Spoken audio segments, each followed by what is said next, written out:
नमस्कार, जी पंजाब हरियाणा हिमाचल पर आप सभी का स्वागत है। मैं हूं आपके साथ मोनिका ठाकुर।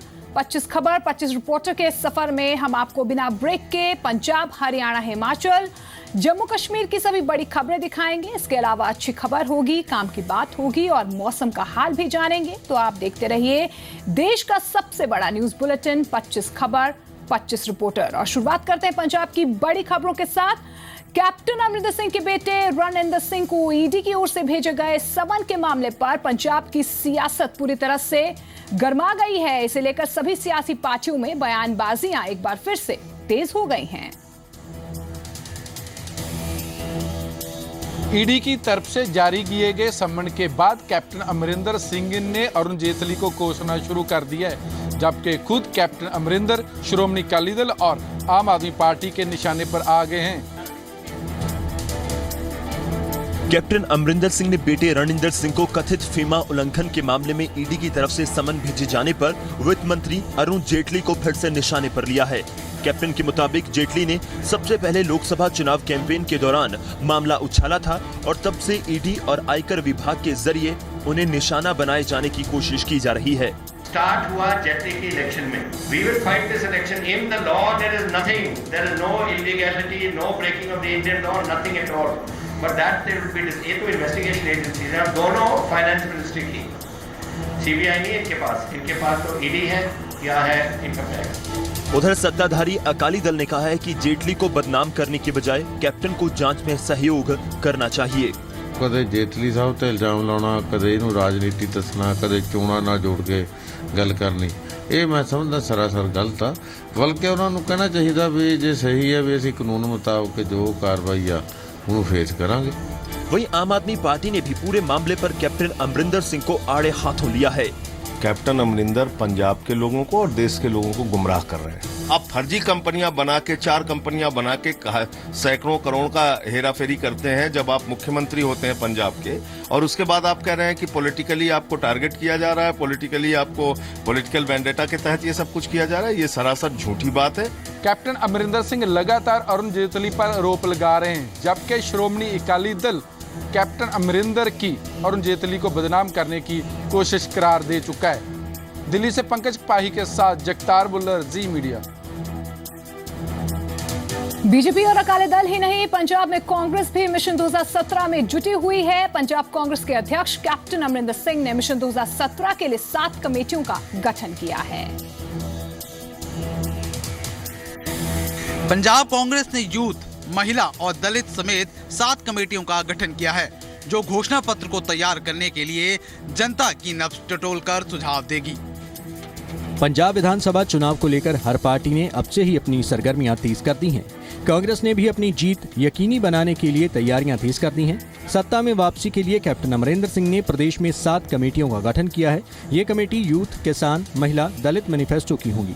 कांग्रेस ने आगामी चुनावों को लेकर पूरे पंजाब को 6 जोन में बांटा है। 6 जोन में 6 ही ग्रुप बनाए गए हैं। यह ग्रुप 24 जून से 8 अगस्त तक अपने अपने जोन में 20-20 कार्यकर्ताओं के साथ मीटिंग करेंगे। हर 10 तारीख को जिला स्तर पर मीटिंग की जाएगी। ਉਸ ਤੋਂ ਇਲਾਵਾ ਕੁਝ ਕਮੇਟੀਆਂ ਬਣਾਈਆਂ ਨੇ, ਕੁਝ ਇਹਨਾਂ ਨੇ ਜ਼ਿਲ੍ਹਿਆਂ ਦੇ ਪ੍ਰੋਗਰਾਮ ਬਣਾਏ ਨੇ, ਜਿੱਥੇ ਹਰ ਜ਼ਿਲ੍ਹੇ ਦੇ ਵਿੱਚ 45 ਦਿਨਾਂ ਦੇ ਵਿੱਚ ਐਵਰੀ ਜ਼ਿਲ੍ਹਾ is going to be covered from A to Z। इस दौरान पंजाब कांग्रेस कमेटी के सीनियर उप प्रधान लाल सिंह ने बताया कि कांग्रेस की तरफ से प्रदेश स्तर पर धरने दिए जा रहे हैं।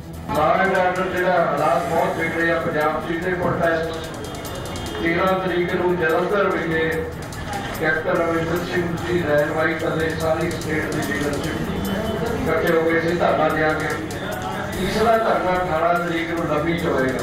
पंजाब कांग्रेस अध्यक्ष कॉफी विद कैप्टन पर जोर देंगे।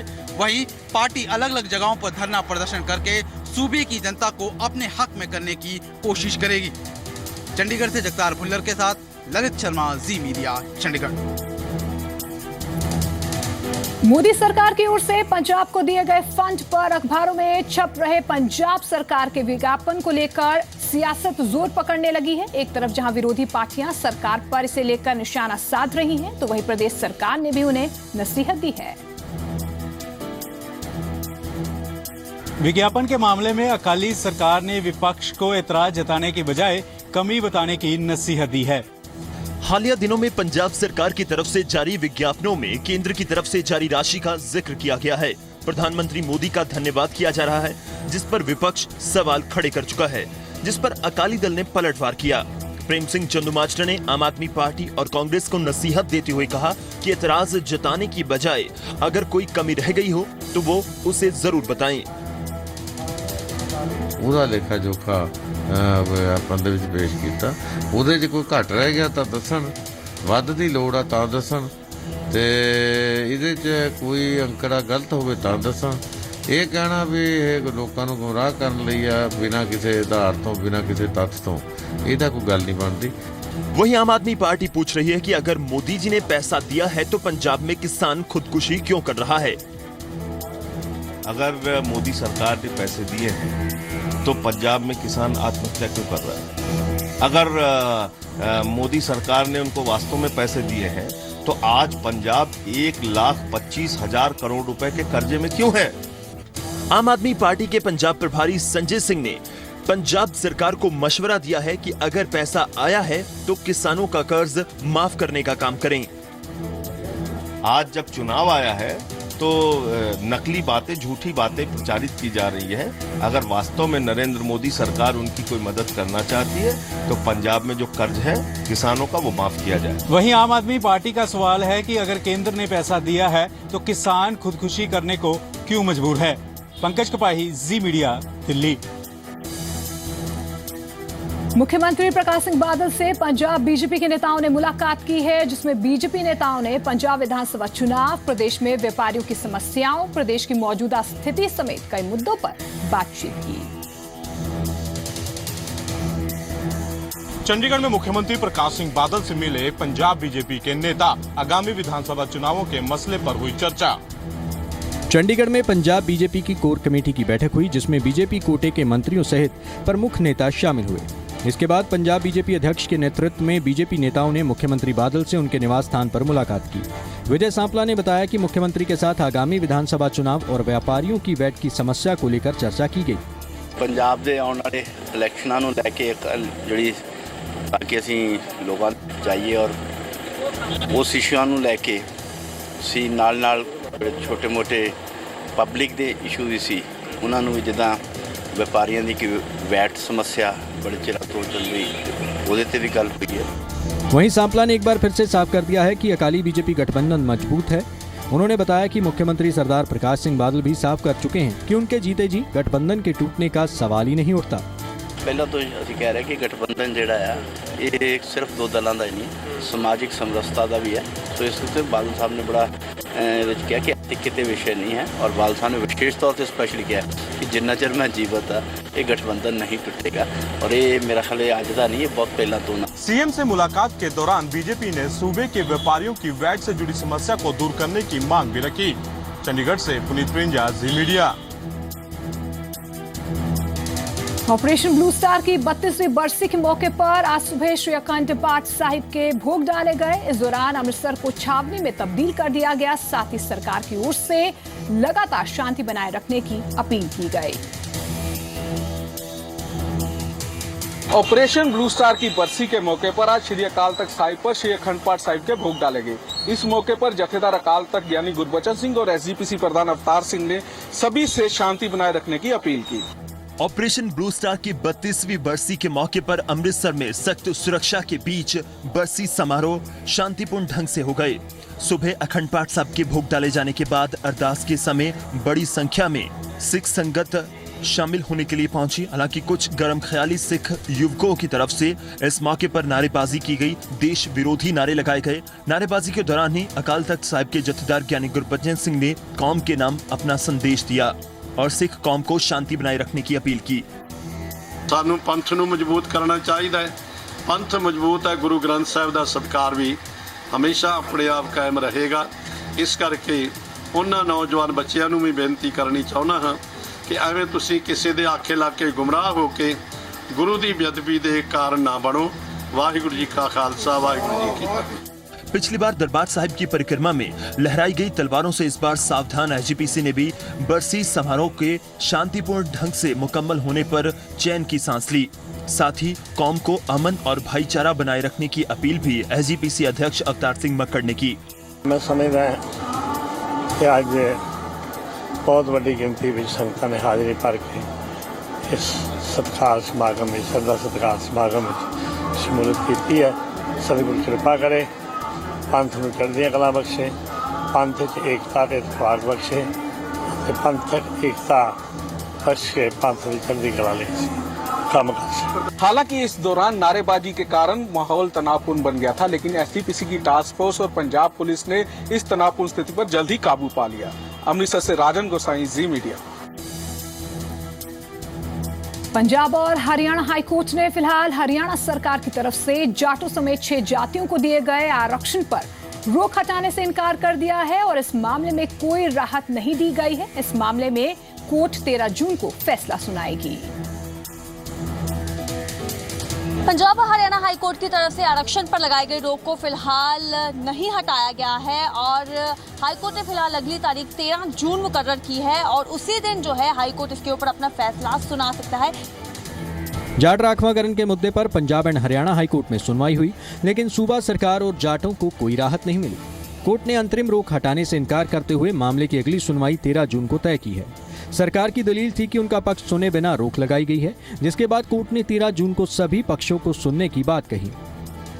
तो उस सिचुएशन में सारा इस जद्दोजहद के अंदर ये कंक्लूजन निकल के आया कि बस ठीक है, ऑन 30 जून को फाइनल मेरिट पर बहस होगी और 10 जून तक हमको प्लीडिंग कंप्लीट करनी है, तब तक नो स्टे वैकेशन।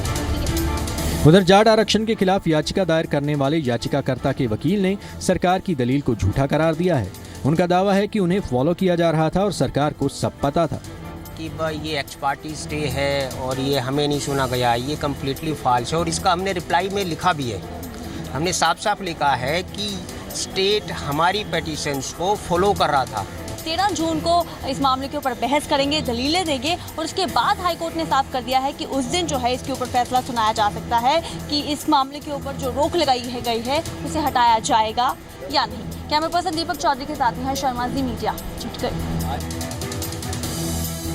उधर ऑल इंडिया जाट संघर्ष समिति और संयुक्त जाट आरक्षण संघर्ष समिति का कहना है कि जाट फिर से सड़कों पर उतर आए हैं, लेकिन वो कानूनी लड़ाई लड़ रहे हैं और उन्हें कानून पर पूरा भरोसा है। हवा सिंह सांगवान ने जाटों के दो फाड़ होने की बात से इनकार करते हुए कहा है कि आरक्षण की मांग को लेकर सभी जाट एकजुट हैं। जाट आरक्षण की मांग पर अड़े जाट गुट अपने अपने तरीके से लड़ाई लड़ रहे हैं। यशपाल मलिक गुट सड़कों पर उतरा है तो सांगवान गुट कानूनी लड़ाई लड़ रहा है, जिससे विरोधाभास की स्थिति बनी हुई है। हालांकि ऑल इंडिया जाट संघर्ष समिति के अध्यक्ष हवा सिंह सांगवान ने जाटों के दो फाड़ होने की अटकलों को खारिज कर दिया। उन्होंने कहा कि आरक्षण की मांग पर सब एकजुट हैं। 13 जून को यदि कोर्ट का फैसला हमारे हक में नहीं आता है तो समाज, हरियाणा का समाज, हमारी खापें सब एकठा बैठ करके फैसला लेंगी और अकेला हमारा संगठन या अकेला कोई भी फैसला नहीं लेगा। आगे जो करना है आगे विचार बैठ के किया जाएगा। जाटों को उम्मीद है कि फैसला उनके हक में आएगा। हालांकि अगर ऐसा नहीं हुआ तो जाट समाज खापों के साथ मिलकर अगली रणनीति तय करेगा। दिक्कत जब आती है को समाज का आदमी और हमारी मांग में खुद विरोध करने लग जाए फिर हमको मुश्किल हो जाएगी। लेकिन अभी तो सब हमारे सहयोग कर रहे हैं, कोई सड़क बैठे कर रहा है, कोई कानून से कर रहा है, तो ऐसी कोई बात नहीं है। समाज एक रहेगा इस मामले में, पहले भी एक था, आज भी एक है, बाद में एक रहेगा। आरक्षण मामले में कोई दो फाड़ नहीं है। इस बार सरकार भी पुख्ता सुरक्षा बंदोबस्त के दावे कर रही है। सुरक्षा बल तैनात किए जा चुके हैं। हालांकि असल स्थिति 13 जून के बाद ही साफ होने की उम्मीद है। सांगवान का कहना है कि अगर 13 जून को फैसला उनके हक में नहीं आता है तो जाट समाज आगे की रणनीति तय करेगा। यह शर्मा, जी मीडिया, चंडीगढ़। जाट आंदोलन का आज दूसरा दिन था। जाट समुदाय का आंदोलन दूसरे दिन भी शांतिपूर्ण तरीके से रहा, लेकिन फिर भी प्रशासन पूरी तरह से सतर्क है। फरवरी में जाट आंदोलन के दौरान हुई हिंसा के लिए सरकार को कोसने वाला विपक्ष इस बार सरकार की सराहना कर रहा है। आरक्षण की मांग को लेकर जाट समुदाय का एक गुट सड़कों पर है। आंदोलन को लेकर जाट पहले ही ऐलान कर चुके थे। इस बीच सरकार ने भी समय रहते सुरक्षा बंदोबस्त करने शुरू कर दिए। जगह जगह केंद्रीय सुरक्षा बल के साथ हरियाणा पुलिस के जवान तैनात किए गए। सरकार के इस एहतियातन कदम की वो विपक्ष भी तारीफ करने लगा है, जो पिछले आंदोलन के दौरान हुई हिंसा को लेकर सरकार को आए दिन कोसता है। और सरकार को बहुत अच्छे ढंग से इसकी पैरवी करके इसका समाधान तुरंत करना चाहिए। फिलहाल जाटों का शांतिपूर्ण धरना जारी है। जाट नेताओं ने भी आंदोलन में शामिल होने वाले जाट समुदाय के लोगों से शांति की अपील की है, जिसका असर इस बार साफ दिख रहा है। इससे आम लोग भी खुश हैं और सियासी दल भी उनकी सराहना कर रहे हैं। सरकार ने अच्छे कदम उठाए, इसमें कोई दो राय नहीं है। तो सरकार इस बार चौकन्नी थी और सरकार ने जितने भी प्रिवेंटिव स्टेप्स उठाने चाहिए थे वो समय पर उठाए। जाटों के शांतिपूर्ण प्रदर्शन के कारण लोगों को राहत की सांस मिली है। वहीं मांगे बनवाने के लिए जाटों द्वारा अहिंसा का रास्ता अपनाने के लिए जाटों की सराहना भी हो रही है। चंडीगढ़ से कुलबीर दीवान के साथ रविंद्र सिंह, जी मीडिया। हरियाणा के मुख्यमंत्री श्री मनोहर लाल ने कहा है कि डिजिटल इंडिया अभियान से राज्य में भ्रष्टाचार कम हुआ है और काम में तेजी आई है और साथ ही विश्वसनीयता भी बढ़ी है। हरियाणा के मुख्यमंत्री मनोहर लाल खट्टर ने कहा है कि डिजिटल इंडिया अभियान से राज्य में भ्रष्टाचार कम हुआ है। मुख्यमंत्री ने पंचकुला में डिजिटल इंडिया की वैन को रवाना किया।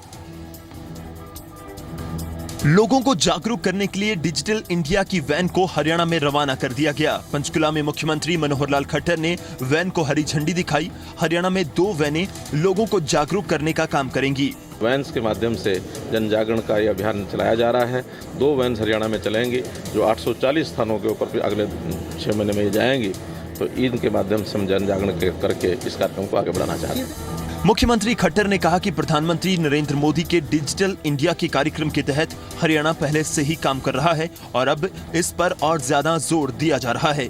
वर्ष से केंद्र सरकार ने डिजिटल इंडिया के माध्यम से बहुत से प्रोग्राम शुरू किए। हमने भी हरियाणा में पिछले 1.5 वर्ष में उन सबको फॉलो करते हुए और बल्कि कई प्रोग्राम्स तो ऐसे हैं जो हमारे यहाँ हरियाणा में बाकी प्रदेशों की अपेक्षा सबसे पहले शुरू हुए हैं। डिजिटल इंडिया की वैन को रवाना करने से पहले मुख्यमंत्री खट्टर ने विभिन्न स्थानों से आए हुए पंचायती प्रतिनिधियों को संबोधित किया। इसके अलावा उन्होंने डायल हरियाणा के नाम से एक ऐप भी लॉन्च किया। कुलबीर दीवान, जी मीडिया, पंचकुला।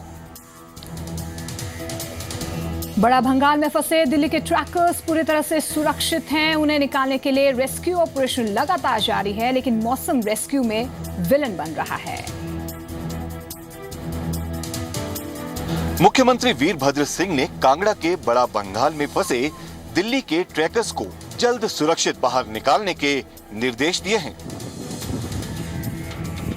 कांगड़ा के बड़ा बंगाल में शुक्रवार से फंसे दिल्ली के पर्वतारोहियों को निकालने की जद्दोजहद जारी है। प्रशासन रेस्क्यू ऑपरेशन में जुटा हुआ है। सेना का एक हेलीकॉप्टर पालमपुर पहुंच चुका है, लेकिन खराब मौसम की वजह से उड़ान नहीं भर पाया।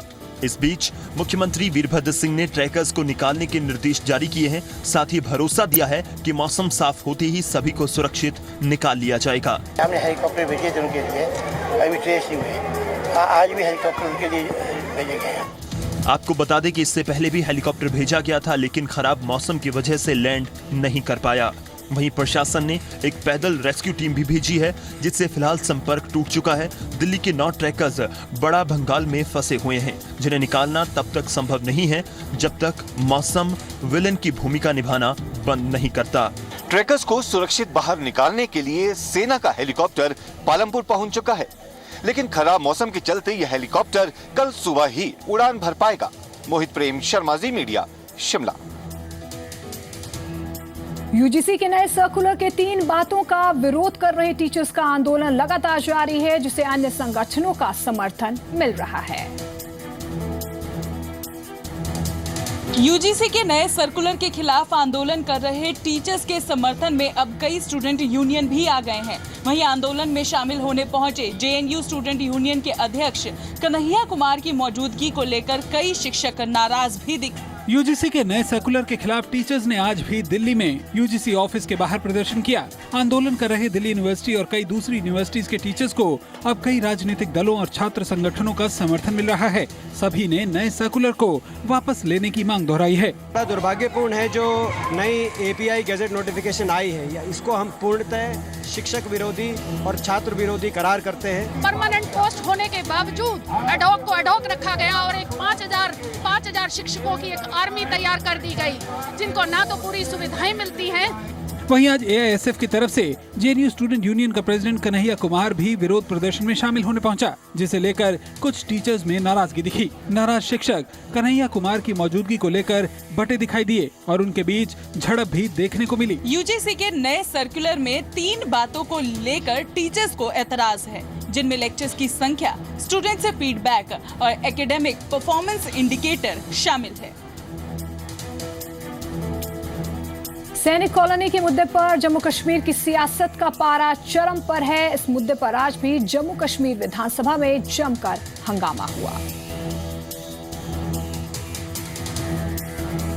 सैनिक कॉलोनी के मुद्दे को लेकर आज जम्मू कश्मीर की विधानसभा में जमकर हंगामा देखने को मिला। सीएम महबूबा मुफ्ती और उमर अब्दुल्ला के बीच भी इसको लेकर नोकझोंक देखने को मिली। जम्मू कश्मीर विधानसभा में हंगामे की शुरुआत उस वक्त हुई जब निर्दलीय विधायक इंजीनियर राशिद ने सैनिक कॉलोनी बनाने को लेकर मीडिया रिपोर्ट्स का हवाला देते हुए सरकार से सीधा जवाब मांगा। सीएम महबूबा मुफ्ती ने जवाब में कहा कि झूठी और आधारहीन रिपोर्ट्स पर वो किसी को भी राज्य की शांति भंग नहीं करने देंगी। सीएम ने उमर अब्दुल्ला पर निशाना साधते हुए कहा कि जम्मू कश्मीर को बर्बाद करने वाले इस समय सोशल मीडिया, खास तौर से ट्विटर पर कुछ ज्यादा ही सक्रिय हैं और वो इस मुद्दे पर लोगों को गुमराह कर रहे हैं। हम अमुन चाहते हैं, आग लगाते हैं बार बार अमुन में। ये खुद चीफ मिनिस्टर रह चुके हैं, इनको मालूम है वो जेट लाइक के क्वार्टर बन रहे हैं, उसके बावजूद ट्वीट। महबूबा मुफ्ती के इस बयान से उमर अब्दुल्ला खासे नाराज हो गए। हालांकि उन्होंने मजाकिया लहजे में कहा कि ट्विटर बंद करने से सबसे ज्यादा खुशी महबूबा मुफ्ती को होगी। आपको तब मुतमईन होंगी जब मैं अपना ट्विटर अकाउंट डिलीट करके आपको थोड़ी सी शांति दूंगा, वो मैंने करना नहीं है। सीएम महबूबा मुफ्ती ने पहले ही सैनिक कॉलोनी की बात खारिज कर ये कहा है कि इसके लिए कोई जमीन अलॉट नहीं की गई है। अलगाववादी नेता यासीन मलिक को गिरफ्तार कर लिया गया है। यासीन मलिक पर पुलिसकर्मियों पर हमला करने का आरोप है। बता दें कि जी मीडिया के पास वो विवादित वीडियो है जिसमें यासीन मलिक हमला करता दिखाई दे रहा है। अलगाववादी नेता और जम्मू कश्मीर लिबरेशन फ्रंट के चीफ यासीन मलिक को पुलिस वालों पर हमला करने पर गिरफ्तार कर लिया गया है। जी न्यूज के पास वो वीडियो है जिसमें यासीन मलिक पुलिस वालों पर हमला कर रहा है। जी न्यूज के पास मौजूद इस वीडियो में आप देख सकते हैं कि अलगाववादी नेता यासीन मलिक कैसे पुलिस वालों पर हमला कर रहा है। दरअसल शनिवार को यासीन मलिक ने महबूबा सरकार के जमीन आवंटन फैसले के खिलाफ इजाजत न होने के बावजूद मार्च निकाला था। प्रदर्शन मार्च को रोकने पर यासीन और उसके समर्थकों ने पुलिस से गाली गलौज और मारपीट की थी। हमले के बाद पुलिस ने यासीन को हिरासत में ले लिया और बाद में गिरफ्तार करके श्रीनगर सेंट्रल जेल भेज दिया। यासीन मलिक अपने समर्थकों के साथ घूम घूम कर जम्मू कश्मीर में कश्मीरी पंडितों के लिए टाउनशिप और सैनिक कॉलोनी के लिए जमीन नहीं दिए जाने को लेकर समर्थन जुटा रहा है। बीजेपी ने इस घटना पर कड़ा ऐतराज जताते हुए यासीन मलिक को जम्मू कश्मीर के बाहर किसी जेल में भेजने की मांग की है कि आका पाकिस्तान में बैठे हैं, वो नहीं चाहते हैं कि जम्मू कश्मीर अमन चैन, भाईचारे और प्यार मोहब्बत के रास्ते पर जाए। रक्षा विशेषज्ञ भी अलगाववादी नेताओं पर लगाम लगाने की बात कह रहे हैं। यासीन मलिक जो है पाकिस्तान का पिट्ठू है, सेपरेटिस्ट है, उनके खिलाफ कड़ी से कड़ी कार्रवाई पब्लिकली डेमोन्स्ट्रेट। इससे पहले यासीन मलिक को 25 मई को भी गिरफ्तार किया गया था जब वो लाल चौक इलाके में प्रदर्शन कर रहा था। यासीन मलिक 3 जून को ही जमानत पर रिहा होकर बाहर आया है। सूत्रों की माने तो पाक की खुफिया एजेंसी भारत में आतंकी घुसपैठ के लिए हाईटेक साजिश का सहारा ले रही है। जम्मू कश्मीर में आतंकियों की घुसपैठ पर पाकिस्तान की खुफिया एजेंसी आईएसआई की हाईटेक साजिश का खुलासा हुआ है। खुफिया सूत्रों के मुताबिक आईएसआई हाईटेक ऐप के जरिए आतंकियों की घुसपैठ करा रहा है। मिलिट्री इंटेलिजेंस के सूत्रों के मुताबिक इस बात का खुलासा हुआ है कि आईएसआई अब हाईटेक ऐप कैलकुलेटर के जरिए आतंकियों की घुसपैठ करा रहा है ताकि सेना को उनकी लोकेशन का पता न चल सके। बताया जा रहा है कि आतंकियों ने इस खास मोबाइल ऐप कैलकुलेटर को अपने स्मार्टफोन पर डाउनलोड कर रखा है, जिसके जरिए आतंकी न केवल पाकिस्तान में बैठे अपने अकाउंट से संपर्क में हैं, बल्कि इसके जरिए वो टेक्निकल सर्विलांस की भी पकड़ में नहीं आ रहे। लश्कर के आतंकी अपने मोबाइल से इसी ऐप का यूज करते हैं। ये मोबाइल नेटवर्क नहीं होने की स्थिति में भी काम करता है। ये नेटवर्क अपना खुद का सिग्नल तैयार कर लेता है और निश्चित दायरे में मौजूद दूसरी यूनिट के साथ भी संपर्क स्थापित कर लेता है। फिर दोनों के बीच संदेश आते जाते रहते हैं। सूत्रों के मुताबिक घुसपैठ कर रहे आतंकी सीमा पर अपने रेडियो सेट्स और फोन के साथ संपर्क में रहते हैं और इसी के जरिए वो रास्तों और इलाकों के बारे में निर्देश लेते रहते हैं। More troops have been inducted there, and we are also in the process of strengthening our security fences and borders. National Technical Research Organisation इस ऐप को क्रैक करने में जुट गई है ताकि आतंकियों के मंसूबों पर पानी फेरा जा सके। कश्मीर के टूरिस्ट मैप पर राजौरी का नाम चमकाने की कोशिशें तेज हो चली है। मंत्री जुल्फकार अली ने राजौरी के नंगा थुप को नए टूरिस्ट स्पॉट के तौर पर विकसित किए जाने की बात कही है। राजौरी के नंगा थुप को नए टूरिस्ट स्पॉट के तौर पर विकसित करने की तैयारी शुरू हो गई है। जम्मू कश्मीर अपनी खूबसूरती के लिए जाना जाता है। पर्यटक भी ठंडी और खूबसूरत वादियों की तरफ खींचे चले आते हैं। यही वजह है कि मंत्री जुल्फकार अली राजौरी को भी टूरिस्ट मैप पर लाना चाहते हैं। इस बाबत राजौरी के नंगा थुप को नए पर्यटन स्थल के तौर पर विकसित किए जाने का प्लान तैयार हो रहा है। खुद मंत्री जुल्फकार अली ने मौके पर पहुंचकर स्थिति का जायजा लिया। उन्हें उम्मीद है कि माता वैष्णो देवी पहुंचने वाले 1.25 करोड़ पर्यटकों में से कुछ सैलानियों को आकर्षित करने में वो कामयाब रहेंगे।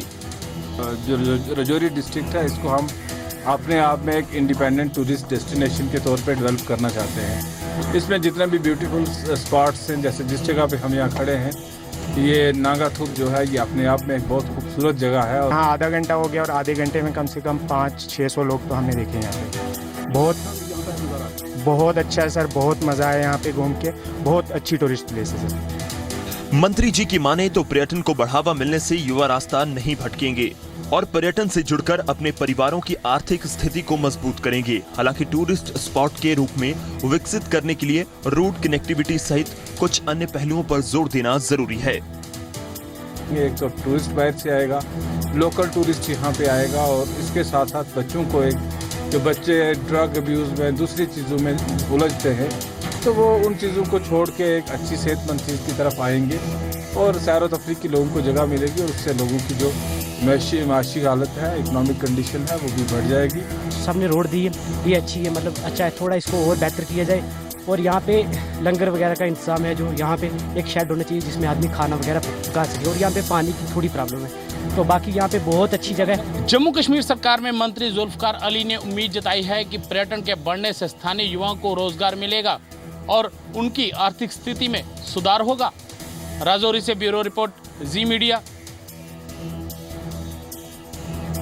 जम्मू कश्मीर के श्रीनगर में साक्षरता मिशन से जुड़े कर्मियों ने सरकार के खिलाफ रोष प्रदर्शन किया है। उनका दावा है कि उन्हें 4 साल से वेतन नहीं मिला है।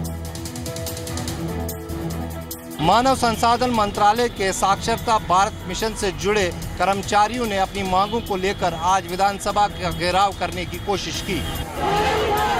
जम्मू कश्मीर सरकार के खिलाफ साक्षरता मिशन से जुड़े कर्मचारियों ने मोर्चा खोल दिया है। वेतन के लिए तरस रहे कर्मचारियों ने अपनी मांगों को लेकर सचिवालय के घेराव की कोशिश की, जिसे पुलिस ने विफल कर दिया। हालांकि प्रदर्शनकारी कर्मियों को काबू करने में पुलिस को खासी मशक्कत करनी पड़ी। मानव संसाधन मंत्रालय से जुड़े कर्मचारियों का आरोप है कि सरकार ने उन्हें 4 साल से वेतन नहीं दिया है। हम एसडीएम के एम्प्लॉय है, पिछले 4 सालों से हम तनख्वाहों से महरूम है, हमें कोई सैलरी नहीं दी जा रही है। हम कंक्रीट जॉब पॉलिसी चाह रहे हैं, ये एजुकेशन से रिलेटेड है, साक्षर भारत मिशन।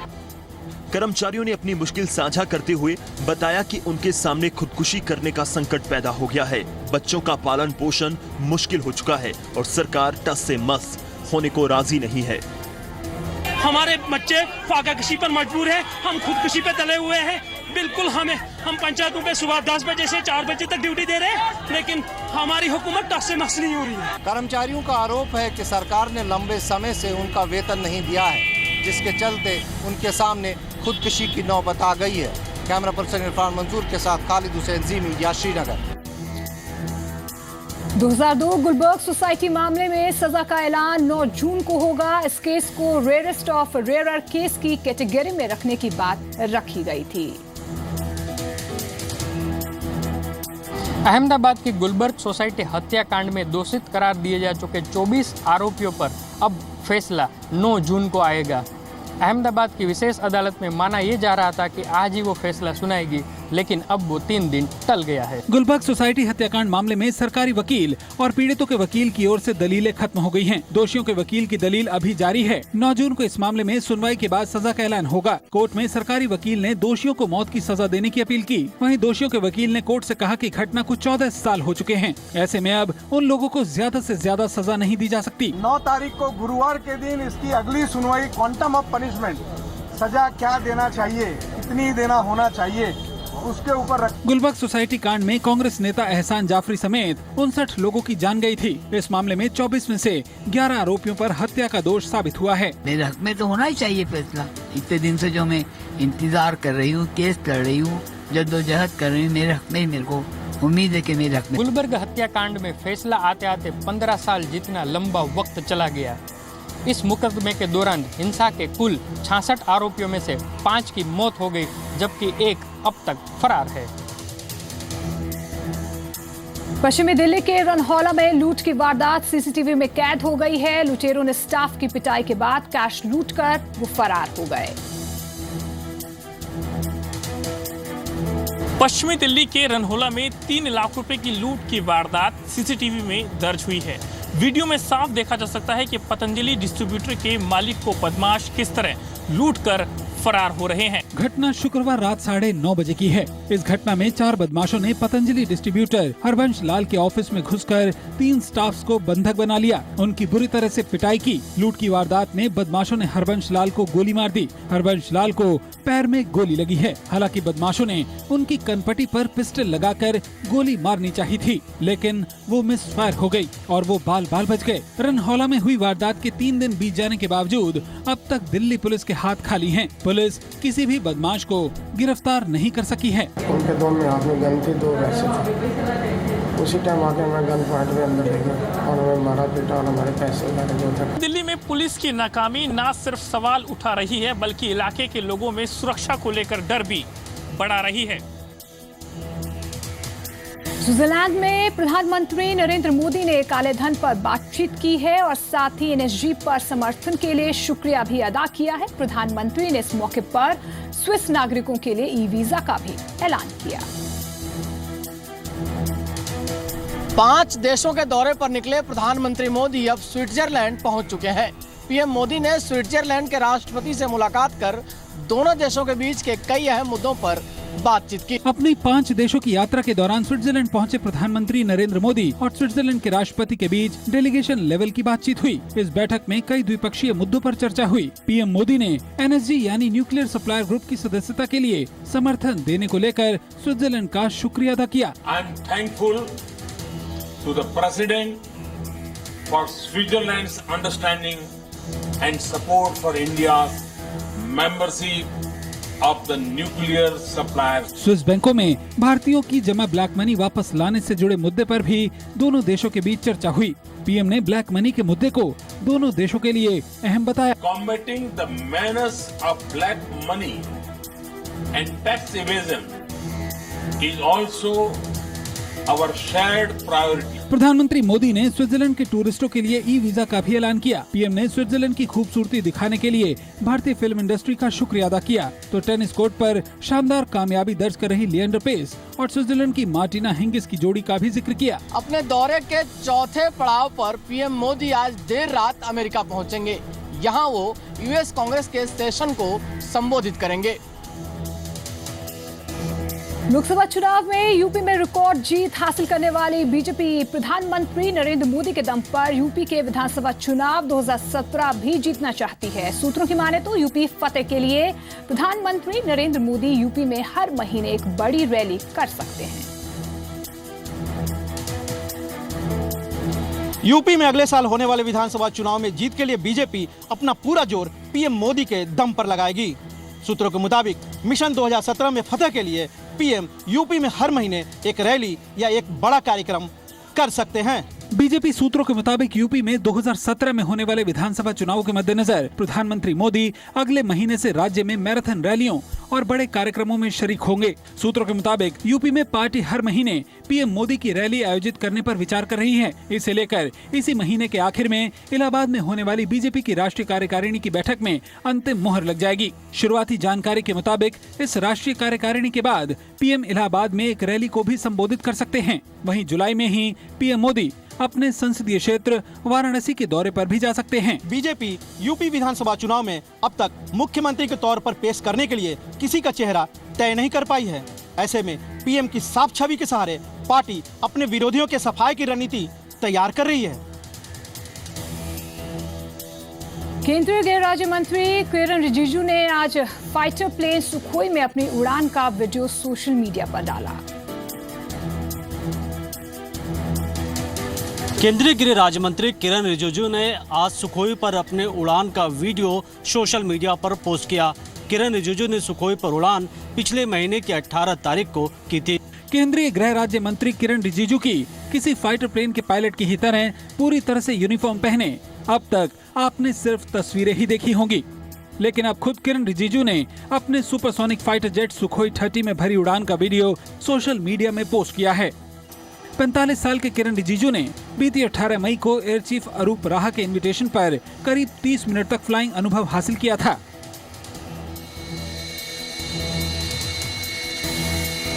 रिजिजू ने सुखोई की उड़ान को अपने आप में गर्व की बात बताया।